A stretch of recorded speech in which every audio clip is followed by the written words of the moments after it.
Hi, my name is Beth Haist. You'll normally find me at horse shows in the HorseofCourse Dressage Mobile. My bit education came from two bit engineers in England back in the 90s. They both rode. One evented and the other one rode Grand Prix dressage. They had a good understanding of classical bits. This evening, I'd like to share some basic bit knowledge so you can select a bit for your horse without the information card from the bit company. There is a disclaimer in this talk. There is no bit that will make your horse a Grand Prix horse tomorrow, nor any magic bits.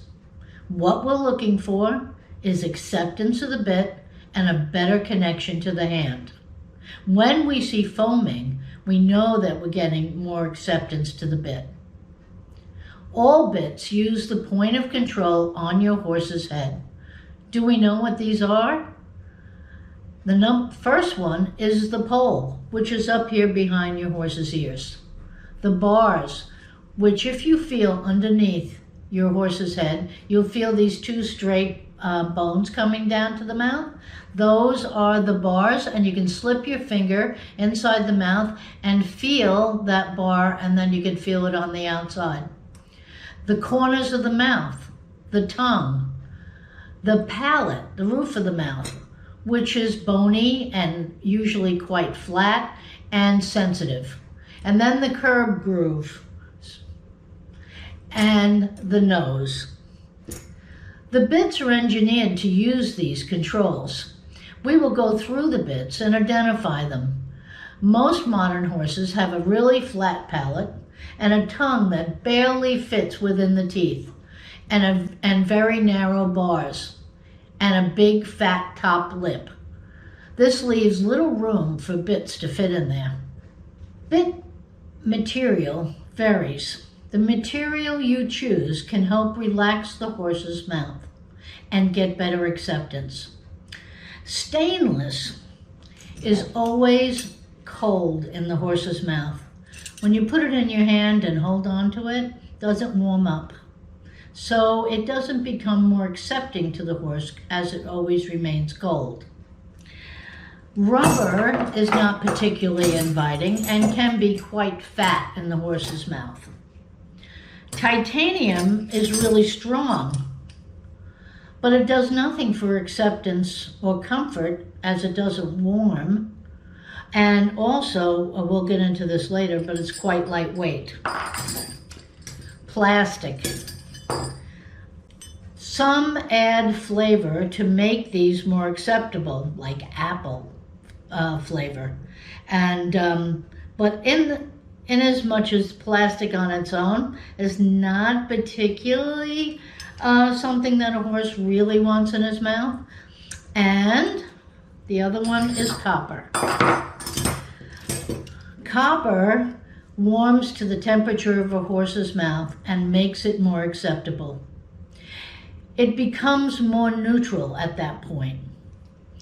It's a soft metal, so they have to mix it with other metals to give it strength, like magnesium.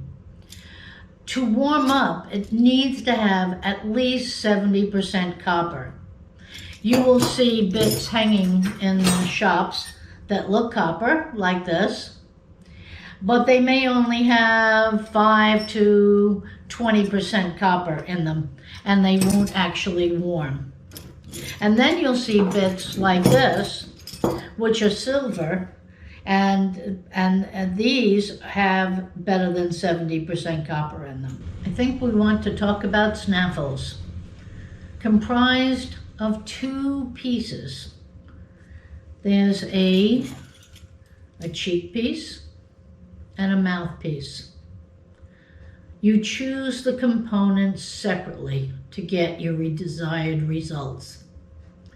This snaffle, if you look at this end, is a fixed cheek.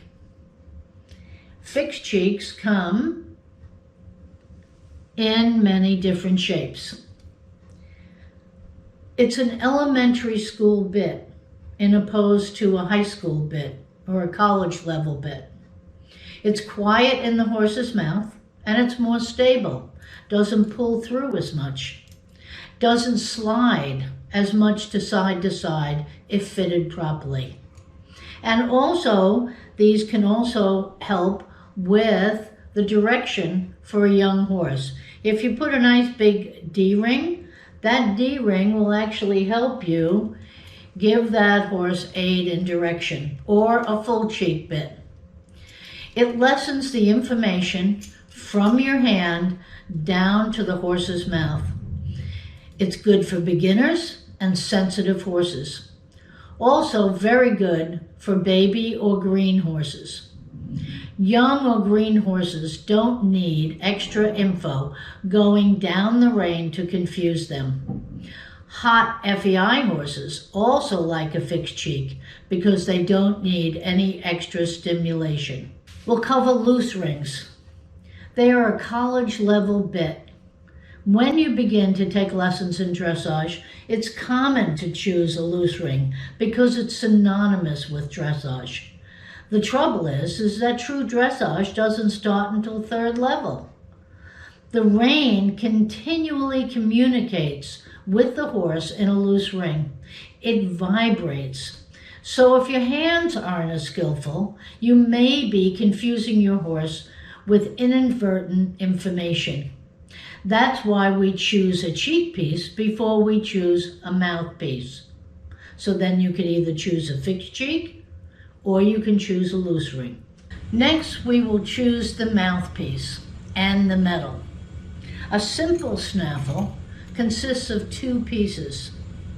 Each piece applies pressure to the corners of the mouth and on the bars, and here on the bottom here, a little bit on the tongue. Some people have said that this will give you a nutcracker action, but I think in order to get that, you would have to be standing on the ground and pulling down on both reins to get that.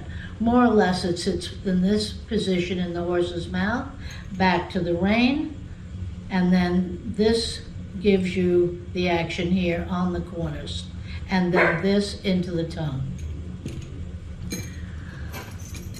The original French link gave ownership of the middle piece of this to the horse. No matter how much pressure you put on the reins on this, the horse can still move this and place it where it's comfortable in their mouth. They achieve this by having this small and with really big holes. Unfortunately, today it's very difficult to find a correct French link snaffle. So what we've done is we've created 3-piece snaffles with a round bit in the middle. This one also gives the flexibility to the horse. When you pull on the reins, that the horse can still place this any place they want on their tongue to give them comfort. Also, underneath here, it does not protrude into the tongue. When you looked at this original 3-piece, this didn't also go into the tongue here. This is a current bit that they're selling as a French link. This is better than most as the holes are a little bit bigger, but this is a little too wide, and this can put a little pressure here on the tongue. But not bad, and that's what you want to look for, is something smaller in here with big holes. And then you can actually feel it move when you put pressure on both sides. This is a 3-piece that can put pressure on the tongue here.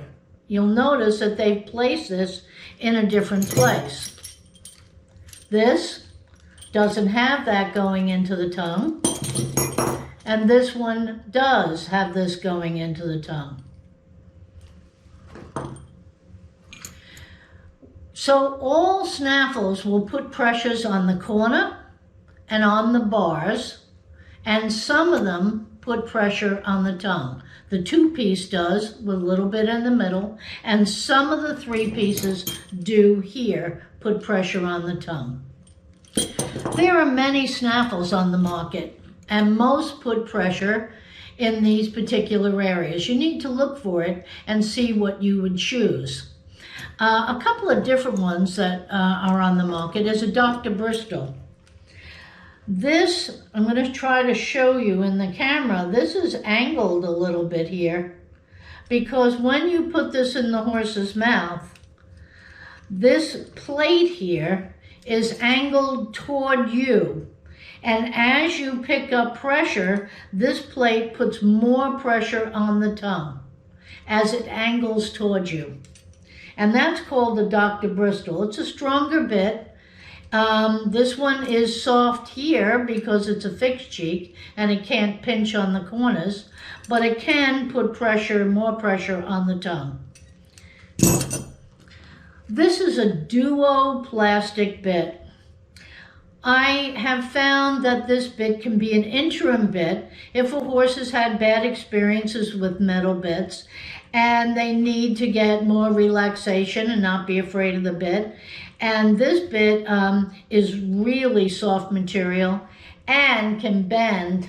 Doesn't give you a lot of control, but it can get the horse to accept the bit better if they've had bad experiences with metal. I can answer individual questions during the Q&A, but I would like to discuss one more bit. It's called the Boucher, and it's a classic bit. This is a snaffle that can actually have a nuance of pole pressure if the bit is designed correctly. It can lower the pole and get the horse to stretch over the top line more. It's only a nuance of pressure. It has to be designed correctly in order to do that.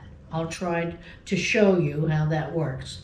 Here is the cheek piece. This hangs from the cheek piece and the rein attaches here.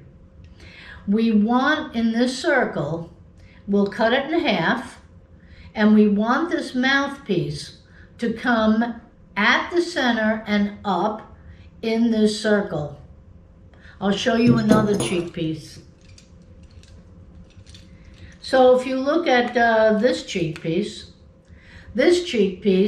and you cut the circle in half, is more in the center of the circle. This will not help you to have this bit work correctly.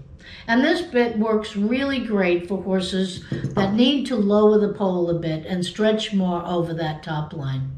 It is a nuance of pressure and it is not a strong bit. That's why we choose a cheek piece before we choose a mouthpiece. Weight is an aid in the bit. How? There are two positions in the mouth for the bit. There is an on position and an off position. And when you collect up the reins, the bit moves into the on position and up into the deeper into the horse's mouth. When your training session is ending and you want to thank the horse, you start letting the reins get longer so the horse follows the bit to the ground and stretches over his back and down. This happens when the bit moves to the off position. It can't move as well unless there is weight to help it to move off.